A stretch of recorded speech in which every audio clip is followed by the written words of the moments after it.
No more helping. I stopped leaving helpful hints in Betsy's desk, not because I didn't want to hang out with her anymore. I did, almost more than anything else. I still missed hanging out with Betsy, a whole lot. I stopped leaving helpful hints because I decided I didn't want to make Betsy cool anymore. I liked Betsy the way she was, and if she was cool, I didn't think I'd like her as much. So I stopped leaving helpful hints. But I kept hoping that one of these days Betsy would figure out that she liked me again, because I was pretty sure that she wasn't just embarrassed anymore. I was pretty sure that she was mad, and if I could have turned into a whole different person to make her like me again, I would have, but I couldn't. I was just me, so all I could do was hope. The worst thing ever. The worst thing that happens is always the one thing you thought would never, ever happen. We're moving, Erland told me Saturday. We're getting a bigger apartment on the Upper West Side. After he said that, I felt like I got whacked in the chest with a rock. Hard. I couldn't talk. Not for a whole minute. Moving, I said at last. That's all the way across the park. Erland nodded, staring down at his macaroni and cheese that was only for the weekends. Yeah, he said, but my parents said you can still visit. I nodded too. Okay, I told him, because what was I supposed to say? There was nothing good to say when the worst thing ever happens. Dad said Erland's family was probably moving because their show got picked up for a full second season. When I asked what that meant, Mom said, "The TV show, Albie, it got very good ratings." Oh, I said, good for them, I guess, but I didn't mean it. I was pretty sure I finally figured out what was so bad about having a famous TV star for a best friend. 1 vote. I didn't win vice president. Candace decided she was going to run too, so she won it. I peeked when we were raising our hands for voting, and I only got 1 vote, and that was from me. No one else voted for me, not even Betsy. Thoughts. Callista was always drawing in her sketchbook, but she wouldn't let anybody see. She'd show me the pictures she drew with me at the table when we were making superheroes, but not the ones from her sketchbook. When I asked if I could see just one drawing, she said, "Albie, sometimes people need their own private space to think." Like that was that, but I didn't see how you could think inside a sketchbook. I took a peek one time when Callista was in the bathroom. I knew I probably shouldn't, but I just wanted to. There weren't any thoughts in there. It was all drawings, like I figured, mostly of people. I flipped through and saw people on the subway, people in coffee shops, even people I recognized from going to the park. They were really good drawings. Then I saw one of a boy that made me stop flipping. I smoothed my hand across the page. He had his hair cut short, cropped above his ears, and the drawing was in pencil, so you couldn't tell what color his eyes were, but they were dark and wide and sad. You could tell he was sad, even though he was just a drawing, not a real boy you could talk to. The boy was looking off far away, looking like there was something he wanted real bad. I wondered what it was. I wished I could get it for him so he'd stop looking so sad. Then I noticed the tiny speck, a mole, right above the boy's left eyebrow, which is exactly where I have a mole, right above my left eyebrow. I snapped the sketchbook shut and put it back in Callista's purse before she came out of the bathroom. All afternoon I wanted to ask her why she'd draw a picture of a boy with a mole just like mine, being sad. But I didn't, and I didn't look in her sketchbook anymore either. I figured maybe she was right. Sometimes people should be left alone to think their private thoughts. Vulcan salute. A new family moved into Erland's apartment. Now, when I looked through my kitchen window, I didn't see Erland in his bedroom. I saw some baby. I bet it would take that baby at least 2 years to learn the Vulcan salute.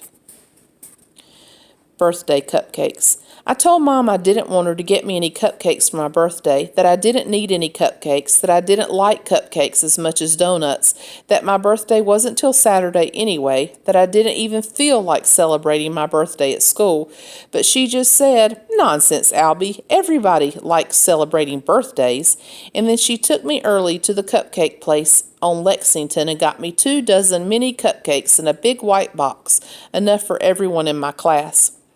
There were all different sorts: chocolate with chocolate frosting, chocolate with vanilla frosting,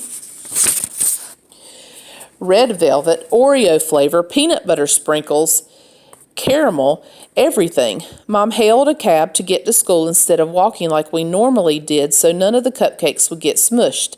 Sitting there in the back of the cab with that big white box on my lap, those cupcakes sure did smell good. The sugar and chocolate and caramel scents were all floating out of the box, landing in my nose, and even though I'd eaten breakfast, my stomach gurgled. I started to get just the littlest bit excited about my birthday. I couldn't wait to eat those cupcakes. I couldn't wait to see everyone's face in my class when they saw how good they looked. Have a wonderful day, Albie, Mom told me when the cab stopped outside my school. I love you. I love you too, I told her. She gave me a kiss on the cheek. Maybe it was going to be a good day before my birthday after all. That's what I thought. But when I walked into Mrs. Rouse's class and sat down at my desk with my huge white box, the first thing that happened was that Sage poked me in my side hard. What is that? He asked me. I turned around in my chair to look at him, but I was careful not to knock over the cupcakes. They're cupcakes, I told him, for my birthday tomorrow. I smiled at him. Sometimes Sage could seem mean, but I figured he had to be nice to me if he knew it was almost my birthday. Sage did not seem to be happy that it was almost my birthday, and he didn't do anything nice either. What he did was start screaming, "Mrs. Rouse! Mrs. Rouse!" and running toward the front of the room, which I thought was weird. There was a poke in my other side. I turned around in my seat that way. It was Darren. He didn't seem happy about my almost birthday either. "Don't you know that cupcakes have eggs in them?" he asked me. "What?" I asked, because I thought that was a weird question, and I was confused. Sage was still shouting, "Mrs. Rouse! Albie brought cupcakes into the classroom!" I looked at Darren. "What's wrong with cupcakes?" I asked. Darren rolled his eyes at me. "Sage is allergic to eggs, dummy. That's why there's a sign on the door." He pointed to the door and the sign with the crossed out egg. "It's been there all year." I knew it had been there all year. Darren didn't have to tell me that. He didn't have to call me dummy either. That was just mean. Then it seemed like everyone was up out of their seats, shouting or talking or coming over to see what was going on. Mrs. Rouse was flicking the lights on and off, but it wasn't helping any. "Why'd you bring eggs in the classroom?" Nicole asked me. "Do you want Sage to get sick?" Mrs. Rouse gave all the parents a letter. "Remember?" Tia said. "You don't remember." "Albie, you know you're supposed to leave outside food in the cafeteria." "Why'd you do that? What's wrong with you?"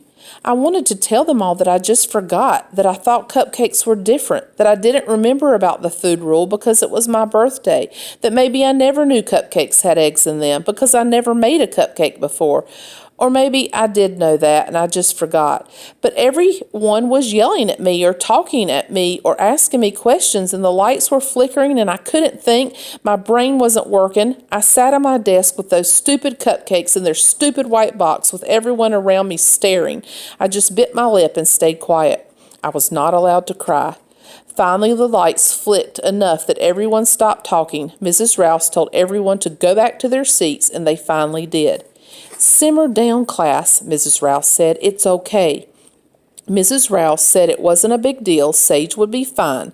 "Albie, we'll put your cakes in the cafeteria, okay? And then you can pick them up to take home after school is out. Would someone like to volunteer to take them, please?" I should have paid attention when Darren volunteered to take the cupcakes. I should have known, but I was still biting my lips so hard, thinking about eggs and birthdays and allergies and not crying, and I didn't think about it. I guess that's something I do a lot, not thinking. After school, Mr. Paul, the lunch aide, let me into the cafeteria kitchen to get the cupcakes. He pointed to the fridge, and I opened it and found the white box on the shelf. Someone had written my name on the side in black marker so it would be easy to find. Alban Schaffhauser, room 317. "You need help with the box?" Mr. Paul asked me. "No thanks," I said, and I slid it out of the fridge. The box was cold. Dummy.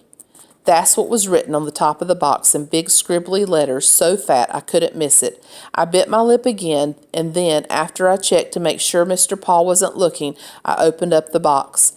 The cupcakes were still there, 2 dozen lined up in neat little rows, and every single one had a fat, smooshed thumbprint right in the middle. I slapped the lid back closed and dumped the box into the trash can, the whole thing. "Hey!" Mr. Paul called after me as I stomped out of the kitchen. "Kid, don't you want your cupcakes?" I didn't even bother to answer.